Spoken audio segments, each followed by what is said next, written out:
300 పిల్లర్లు ఉండే కాళేశ్వరం ప్రాజెక్టులో 2 పిల్లర్ల సమస్య వచ్చింది. అది కూడా ఎట్లా వచ్చింది?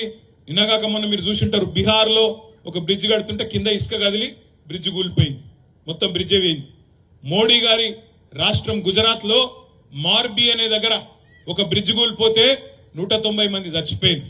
బ్రిడ్జ్ మొత్తం కూలిపోయింది, దాని మీద మంది ఉండే కూలిపోయింది, 190 మంది చచ్చిపోయింది.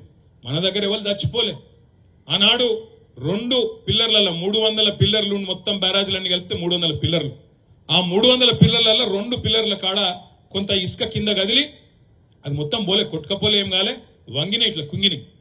దాన్ని పట్టుకొని ఈ కాంగ్రెస్ వాళ్ళు ఈ 3-4 నెలల్లో ఎట్లన్నా కేసీఆర్ ను బదనాం చేయాలి, మేడిగడ్డ కాడ సమస్య వచ్చిందని చెప్పి గోదావరి నీళ్లు పైకి తీసుకురావద్దు, తీసుకొస్తే మళ్ళా కాళేశ్వరం నడుస్తుందనే విషయం ప్రజలకు తెలుస్తుంది, కేసీఆర్ కు పేరు వస్తుంది, కేసీఆర్ ను తిట్టాలి, బదనాం చేయాలి, పంటలు ఎండాలి, పంటలు ఎండితే రైతులు కూడా కడుపు మండి కేసీఆర్ నే తిట్టాలి, మళ్ళా పంటలు ఎండితే మనం కూడా కొనే అవసరం లేదు, బోనస్ ఇచ్చే అవసరం లేదు, రైతులు చచ్చినా మాకు పర్వాలేదు కానీ రాజకీయమే ముఖ్యమని చెప్పి ఇవాళ కాంగ్రెస్ ఓడు కక్షగట్టి కాళేశ్వరం కొట్టుకపోయిందని చెప్పి దిక్కుమాలిన ప్రచారం చేశారు.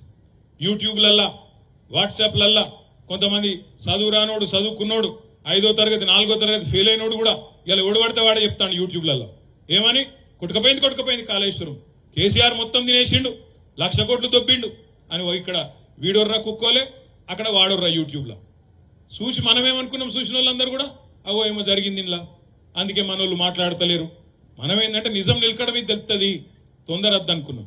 మరి కొట్టుకపోయింది అన్న కాళేశ్వరంలో మొన్న కేసీఆర్ గారు కాలు బయటికి పెట్టంగానే గాయత్రి పంప్ హౌస్ ఎట్లా చాలైంది, నంది పంప్ హౌస్ ఎట్లా చాలైంది, మన సొప్పదండికి నీళ్లు ఉరుక్కుంటే ఎట్లొచ్చినాయి ఆలోచించమని చెప్పి నేను కోరుతున్నా. ఈ లంగలు దొంగలు యూట్యూబ్ లో మాట్లాడే చిల్లరగాళ్ళు వీళ్ళ మాటలు కాదు మనం నమ్మవలసింది, కళ్ళెదురుగా కనబడుతున్న వాస్తవాలు చూడాలి, వాస్తవాలు నమ్మాలి, వాస్తవాలు ఆలోచన చేయాలి. ఇలా చొప్పదండి ఎమ్మెల్యే, మాజీ ఎమ్మెల్యే రవిశంకర్ నిన్నగాక మొన్న కొట్లాడితే ఆయన తీసుకుపోయి జైల్లో పెట్టారు, అరెస్ట్ చేశారు. కానీ నీళ్లు మాత్రం సాయంత్రం వరకు ఇచ్చారు. ఇక్కడ మన హరీష్ రావు గారు, మీరు నీళ్లు ఇడుస్తారా మల్లన్న సాగర్లా, లేకపోతే సాయంత్రం పోయి మేము గేట్లు ఎత్తాలనా అంటే సాయంత్రం వరకే డబ్బుకుని పోయి మల్లన్న సాగర్ గేట్లు ఎత్తిండ్రు, నీళ్లు ఇడిసిండ్రు. అంటే దీని మతలబ్ ఏంది? నీళ్లుండి పంపులు నడిపే అవకాశం ఉండి కావాలని ఎండబెట్టినోడు ఎవడు? ఈ కాంగ్రెస్ వాడు కాదా? కాళేశ్వరం మీద బదనాం పెట్టాలే, కాళేశ్వరం నాశనం అయిందని చెప్పి కేసీఆర్ ను బదనాం చేసి ఆగం చేయాలని కేసీఆర్ మీద కోపంతోని లక్షల మంది రైతుల పొట్టగొట్టింది ఈ దిక్కుమాలిన కాంగ్రెస్ కాదా? మరి ఇది కాలం తెచ్చిన కరువా, కాంగ్రెస్ తెచ్చిన కరువా? ఆలోచించుండ్రి. ఇది బరాబర్ నేను చెప్తున్నా. ఇవాళ కాళేశ్వరం గనక వీళ్ళు చక్కగా నడిపి డిసెంబర్ 3 నాడే ఒకవేళ బాధ్యత తీసుకొని ఆ 2 పిల్లర్లను కూడా ఒక 2 నెలలు అవసరమైతే మొత్తం వ్యవస్థనంతా అక్కడనే పెట్టి ఆడికెళ్లే ముఖ్యమంత్రి కూడా పనిచేసి ఒక 2 నెలలు కింద కష్టపడితే ఇవాళ బ్రహ్మాండంగా ఒక 48-50 టీఎంసీల నీళ్లు 1 ఎకరం పంట ఎండకుండా చూసుకునే ఆ సౌలత్ ఉంటుండే. కానీ ఆ ఆలోచన వీళ్ళకి లేదు, ఆ ఆలోచన లేదు. మీదికెళ్లి ఎజెండా కూడా ఇది కానే కాదు. వాళ్ళ ఉద్దేశం కేసీఆర్ బదనం కావాలి, బీఆర్ఎస్ ఖతం కావాలి, రాజకీయంగా వీని గుంజాలి వాని గుంజాలి, ఏదో ఒకటి చేసి ఆగం చేసి రాజకీయంగా మనుగడ సాధించాలి. ఈ ఒక్క ఆలోచన తప్ప ఇంకోటి లేదు. సరే, రాజకీయం ఉంటది.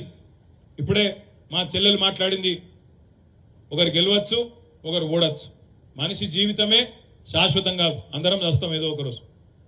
కానీ దానికోసం ఎంతో పెద్ద ఇక మొత్తం మిగతాన్ని ఎక్కువ పెట్టాలి. కానీ మనం రాజకీయంగానే రోజు అవతలని తిట్టాలి, నోటికొచ్చిన మాటలు మాట్లాడాలన్నట్టు చిల్లర వ్యవహారం చేయాల్సిన అవసరం లేదు. కానీ ఇవాళ ఈ ప్రభుత్వం ఏం చేస్తున్నది? 100-110 రోజుల నుంచి మనం కూడా సార్ చెప్తే ఓపిక పట్టినాం. వీళ్ళు లంగలని తెలుసు, అరిచేతుల వైకుంఠం చూపెట్టి గెలిచినని తెలుసు, 420 అడ్డమైన హామీలు ఇచ్చి ప్రజలను బురిడి కొట్టించి ఆగం చేసి గెలిచినని తెలుసు.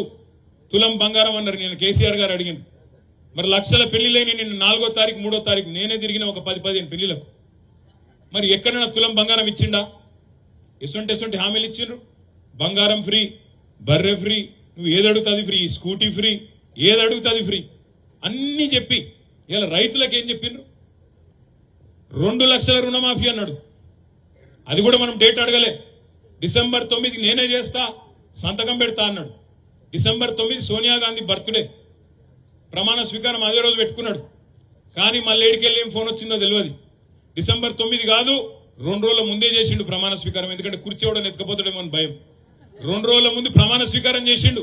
కానీ 2 లక్షల రుణం మాత్రం ఎగ్గొట్టిండు. అప్పటి నుంచి ఇప్పటిదాకా దాని ఊసు కూడా లేదు. మరి మొన్న విలేకరులు అడిగినారు పాపం,